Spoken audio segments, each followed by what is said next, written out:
Hey guys, this is Dr. Moore. And this is Dr. Cervone. We're coming at you from Cumberland Chiropractic. Right now we are kind of right in the middle of social distancing season. It's got a lot of us stuck at home, kind of just waiting in place. With that in mind, there are a lot of people who struggle with muscle, nerve, or joint pain that maybe can't do the things they're used to, like get out, do a lot of hiking, go to the gym, go to the pool, whatever it is that keeps you moving. So today we've decided that we're going to talk about some good things, kind of our hacks for staying healthy during these weird times. So I'm going to talk to you about kind of 3 active stretches and exercises that you can do to keep yourself feeling good.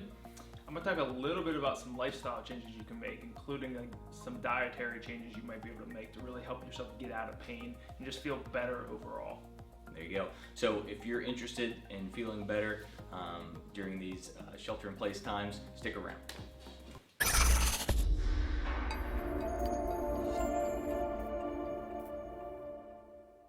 Alright guys, so if I was stuck in my house for a month at a time or more and I had to pick 3 exercises, let's say, to do in order to stay feeling well and to stave off any muscle or joint pain, I would do these 3 exercises. So my first exercise I'm going to talk about is called a Doorframe PEC stretch.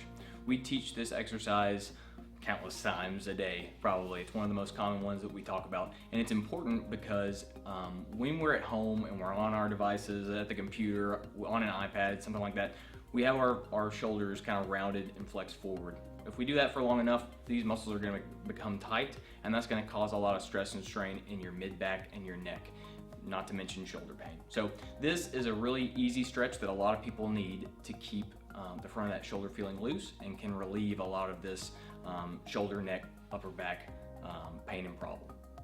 All right, number 2, the next thing I'm going to talk about is called a hip flexor stretch. A hip flexor stretch is huge for a lot of people that are suffering from low back pain, maybe even hip pain, and it's important when being stuck at home for a lot of the same reasons that the Doorframe PEC stretch is important. If you're finding yourself at home, working from home, or just increased sedentary lifestyle, you're gonna be sitting a lot. And when we're sitting, our hip flexor muscles that run from the front of our hips to our low backs are gonna be shortened, and they get the chance to be tight, or to become tight. This stretch helps loosen those muscles, which takes a lot of stress and strain off of your low back. Now, it's an important stretch and it's good for a lot of people, but it's also one of the more complex stretches that we teach. It requires you to be able to tuck your pelvis, which is kind of a hard motion to learn. So I suggest following the link to the video for this hip flexor stretch and making sure you get it right. Be careful that you're not arching your back when you're doing this stretch, or you might actually aggravate your low back. So pay close attention. Okay, and the last stretch I'm going to talk about is called a CatCow Stretch. If you've ever done any yoga, you've likely done this stretch before. Really, all it requires is a floor or a bed and being able to get on your hands and knees. What you're going to do is alternate between flexing your spine and extending your spine.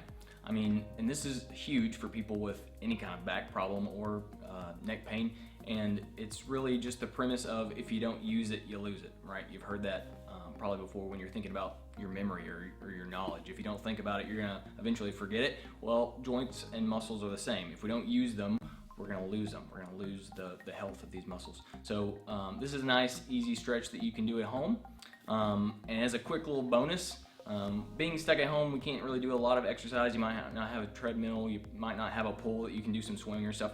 So make sure to do some walking. At least once a day, if the weather's nice, you can get out and do a little bit of walking around the block, walking around your neighborhood. And that's important just to, like I said, keep moving, because if you don't move it, then you lose it. So Dr. Moore gave you some great tips on how to keep your joints, your muscles, all those tissues healthy and flexible and moving while you're sitting at home not doing a lot right now. But let's feed those muscles and those joints and those tissues some good nutrition while we're doing that too, to keep them healthy.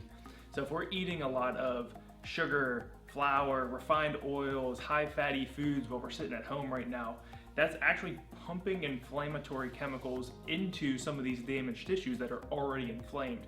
And that can be increasing a lot of the pain that you're having.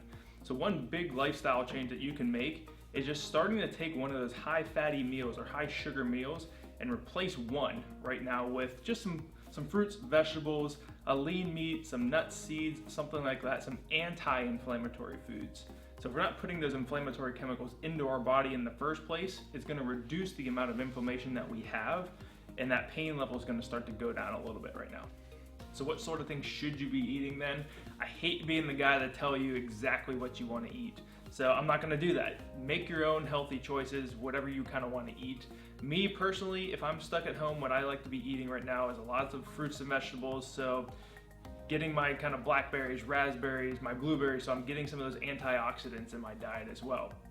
Fruits or vegetables, I love mushrooms. Mushrooms are a great source of nutrients for you right now, but lettuce, kale, spinach. Spinach is a big one with the amount of iron that we need too. So you can replace maybe one of those high fatty kind of beef meals with some spinach and still get that iron that you would get from the red meat stuff.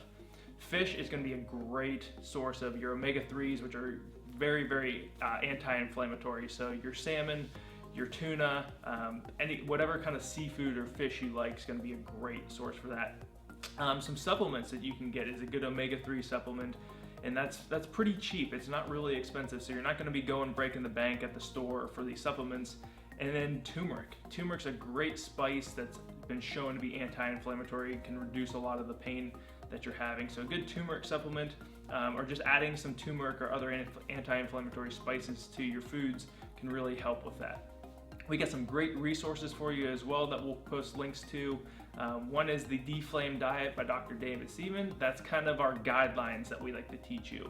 They're not going to give you a lot of you have to eat this sort of stuff, but it's going to be great guidelines that you can follow to start to build this diet up as you go.